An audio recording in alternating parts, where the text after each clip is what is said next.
কাকে কালো জাদু করা হয়েছে কাকে করা হয়নি এটা বোঝাটা খুবই সিম্পল এবং খুবই সহজ একটা ব্যাপার।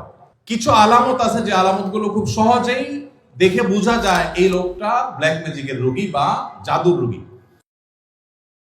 আপনারা জানেন যে আমাদের সমাজের এক শ্রেণীর মানুষ এই কালো জাদুতে বিশ্বাস করে না। যদি কেউ কোরআনের জীবন্ত মুজিজা আর অলৌকিকত্ব দেখতে চায় তাহলে সে কালো জাদু গ্রস্ত রোগীর মধ্যে কোরআনের আয়াত দিয়ে যে ট্রিটমেন্ট করা হয় এটা দেখে সে আল্লাহর কুদরত দেখতে পাবে, কোরআনের মিরাকল দেখতে পারে। তো কালো জাদু এটা কোনো মানুষকে আক্রান্ত করলে সচরাচর সাধারণত কোনো ওষুধে কোনো কাজ হয় না, কোনো চেক আপে কোনো রোগ ধরা পড়ে না, দিন দিন অসুস্থ হয়ে যায়, খুব ভয়ঙ্কর একটা পর্যায়ে চলে যায়। একটি বর্ণনা আছে কালো জাদু এটা মানুষকে কবর পর্যন্ত আর ওঁটকে পাতিল পর্যন্ত নিয়ে যায়, তার মানে শেষ করে ফেলে দেয়, নানা রকমের ক্ষতিগ্রস্ত মানুষকে করে।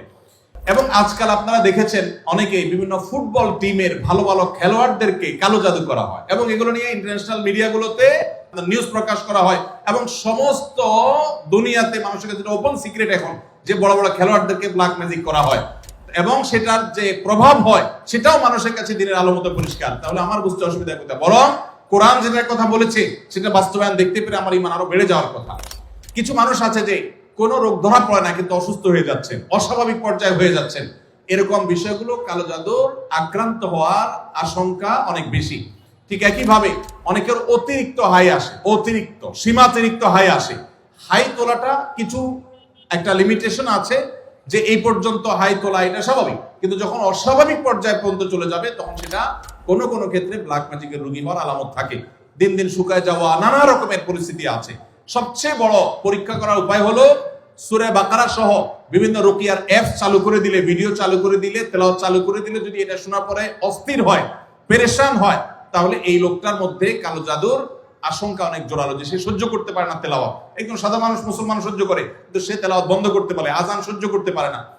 এরকম বিষয়গুলো সাধারণত ব্ল্যাক ম্যাজিক কাউকে করা হয়েছে তার একটা আলামত হয়। সবচেয়ে ভালো হয় ভালো কোনো রাখির কাছে গেলে তারা এটাকে অ্যাসেসমেন্ট করতে পারে বিভিন্ন ভাবে এবং ধরা পড়ে যে তার কালো জাদু হয়েছে কি হয় নাই। আজকাল এই আপনার রাখিদের নামে অনেক লোকজন আছে যারা কবিরাজি করে, উল্টাপাল্টা পদ্ধতি করে, ভালো মানুষও কালো জাদুর রোগী বানায় দেয়। অনেকে আছে নাম বাপের নাম বললে বলে দেয় যে জাদু করছে কি করছে না, এগুলো সবই বোগাস এবং এগুলো কোনো সঠিক পদ্ধতি না। আমার পরিচিত একজন বলল যে আমার এক দাদা বহু আগে মারা গেছেন, তো এরকম এক কবিরাজের কাছে যাই বললাম আমার দাদার নামে এটা, তার বাপের নামে এটা, দেখেন তো তার কোনো জাদু জাদু আছে কিনা। বলে হায় হায় রে, শেষ করে ফেলছে, তো আর বেশি দিন বাঁচবে না, অথচ অনেক মরে শেষ। তো এরকম ভণ্ডামি ভাওতাবাজিও আছে। এই জন্য যারা কোরআন হাদিসের আলোকে রুকিয়া করে, ঝাড়ফুঁক করে, এরকম মানুষদের শরণাপন্ন হবেন। এই সমস্ত প্রশ্ন উত্তর দেওয়ার কারণে আমার কাছে সব ঝাড়ফুঁক নিতে আসে। আমি কোনো রাখি না ভাই, আমি নিজে অন্যদের কাছে ঝাড়ফুঁকের আমলটা নিতে হয়, অ্যাডভাইসটা নিতে হয়। আমার শ্বশুর বাড়ির লোকজন আমার স্ত্রীকে জোর করে আমার কাছ থেকে আলাদা রাখে, অথচ আমার স্ত্রী আমার সাথেই থাকতে চায়, এক্ষেত্রে আমার করণীয় কি? আপনার ও প্রশ্ন, ঠিক আছে ভাই। অনেক কমবক্ত বাপ মা আছে, হতভাগা বাপ মা আছে, কপাল পড়া, মেয়ে স্বামীর সংসার করতে চায় কিন্তু বাপ মা বাধা দেয়, আছে না নাই? মেয়েটা ভালো কিন্তু বাপ মা ফুসলায়, আরে আমার ভাতের অভাব পড়ছে না কিন্তু চলে আস। এর মতো কপাল পড়া বাপ মা আর হতে পারে না। ভাইরা আমার, বেশিরভাগ সংসারে স্বামী স্ত্রীর মধ্যে অশান্তি সৃষ্টি করে তৃতীয় পক্ষ। কারা করে? তৃতীয় পক্ষ। আমি এই জন্য বলি, সাক্ষাৎ শয়তান যদি দেখতে চান, একবারে আপাদমস্তক শয়তান, তাহলে স্বামী স্ত্রীর মধ্যে অশান্তি সৃষ্টি করার জন্য যে ভূমিকায় অবতীর্ণ হবে এ হলো সাক্ষাৎ শয়তানের ভূমিকা অবতীর্ণ হচ্ছে। কথাকে বুঝাতে পারছি? শয়তান সবচেয়ে খুশি হয় কোন কাজে জানা আছে আপনাদের? কোন কাজে সবচেয়ে বেশি শয়তান খুশি হয়?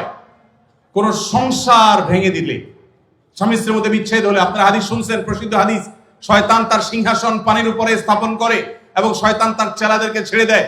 চেলারা সারাদিন আকাম কুকাম করে সারাদিন অপকর্মের পরে ফিরে এসে তাদের দলনেতাকে বলে, আমি একজনকে খুন করিয়েছি, একজনকে দিয়ে আরেকজনকে দিয়ে একটা মিথ্যা বলিয়েছি, আরেকজনকে দিয়ে মাদকাসক্ত করিয়েছি, আরেকজনকে দিয়ে অমুক জেনা করিয়েছি।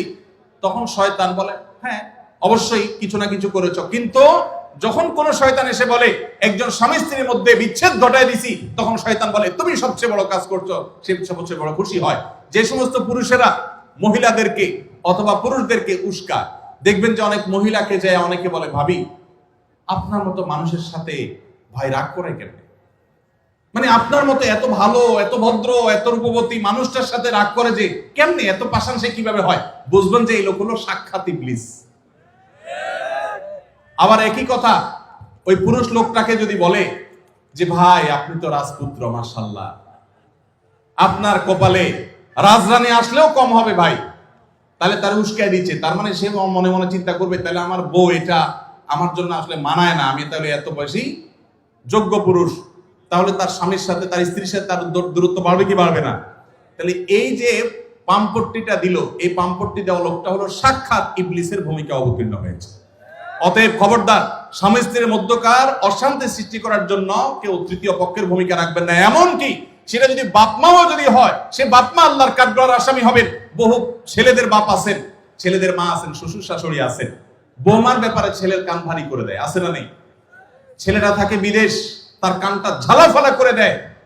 এরা সবাই কিয়ামতের ময়দানে আল্লাহর কাছে আসামি হবে। খবরদার, এরকম কোন ষড়যন্ত্র করা যাবে না। সব চেষ্টা করতে হবে স্বামী স্ত্রীর মধ্যে মনোমালিন্য হলে সেটাকে আরো দূর করে দিতে হবে, সেটা আরো দূর করে দিতে হবে। আল্লাহ আমাদেরকে তৌফিক দান করুন।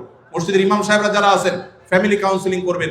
এলাকাতে কোথায় স্বামী স্ত্রীর সাথে মনোমালিন্য চলছে তাদের মধ্যে সালিসি করবেন, তৃতীয় পক্ষ হয়ে মিলাবার চেষ্টা করবেন, ভাঙার চেষ্টা করবেন না। আল্লাহ আমাদেরকে তৌফিক দান করুন। যে মা বাপ তার মেয়েকে ফুসলাচ্ছে স্বামী সংসার না করার জন্য, যৌক্তিক শরঈ কোনো কারণ ছাড়া যদি এটা করেন, তারা কবিরা গুনাহে লিপ্ত হোক। তারা মা বাপ সন্তানকে তারা আল্লাহর নির্দেশ থেকে বাহিরে তারা নিতে চাচ্ছে। ফ্যামিলি ব্যবস্থাপনা এবং দাম্পত্য জীবনের সুখ শান্তি ইসলামে খুবই গুরুত্বপূর্ণ বিষয়। আল্লাহ তাআলা আমাদেরকে বোঝার তৌফিক দান করুন। রমজানে মাঝে মাঝে তারাবির নামাজ ছুটে যায়, যদি আমার তারাবির নামাজ ছুটে যায় এতে কি আমার রোজা আদায় হবে বা রোজার পূর্ণতাতে কোনো সমস্যা হবে কিনা? ভাইরা আমার, রমজান মাসে তারাবির নামাজ না পড়লে আমরা অনেকে মনে করি যে তার রোজাতে বোধহয় অসুবিধা হবে। এটা সম্পূর্ণ ভুল ধারণা। তারাবি একটা ইবাদত, রমজানের রোজাটা আরেকটা ইবাদত। যেহেতু তারাবি না পড়লেও রমজানের রোজা হয়ে যায়, তাহলে তারাবি পড়ার কি আর দরকার আছে? কেন? রোজা তো হয়ে যাবে। আলাদা ইবাদত। রোজা রাখা একটা ইবাদত, তারাবি পড়াটা আরেকটা ইবাদত। নবী করিম সাল্লাল্লাহু আলাইহি সাল্লাম একই হাদিসে দুটি কথা বলেছেন, মান কামা রমাদানা ঈমানান ওয়া ইহতিসাবান গুফিরা লাহু মা তাকাদ্দামা মিন যামবি। একই হাদিসে বলেছেন, মান সামা রমাদানা ঈমানান ওয়া ইহতিসাবান গুফিরা লাহু মা তাকাদ্দামা মিন যামবি। যে ব্যক্তি ঈমান এবং ইখলাসের সাথে রমজানের রোজা রাখবে, আল্লাহ তার পূর্বের গুনাহ মাফ করবেন। যে তারাবি পড়বে তারও পূর্বের গুনাহ মাফ করবেন ইনশাআল্লাহ। এজন্য ভাইরা, তারাবির নামাজ পড়তে হবে। এটা সুন্নাহ, গুরুত্বপূর্ণ সুন্নাহ, সাধারণ সুন্নাহ না। নবী সাল্লাল্লাহু আলাইহি সাল্লাম ছাড়েন নাই, সাহাবীরা ছাড়েন নাই। কোনো ওযর ছাড়া তারাবি ছাড়া যাবে না। জামাত ছুটে গেলে একা একা হলেও পড়বেন, কিন্তু কোনো কারণে পড়তেই পারলেন না, সফরে আছেন, ট্রাভেলে আছেন, বাসে ছিলেন, ট্রেনে ছিলেন, নাইটে সফর করেছেন, তারাবি পড়তেই পারেন নাই, ইনশাআল্লাহ আপনার রোজা হয়ে যাবে।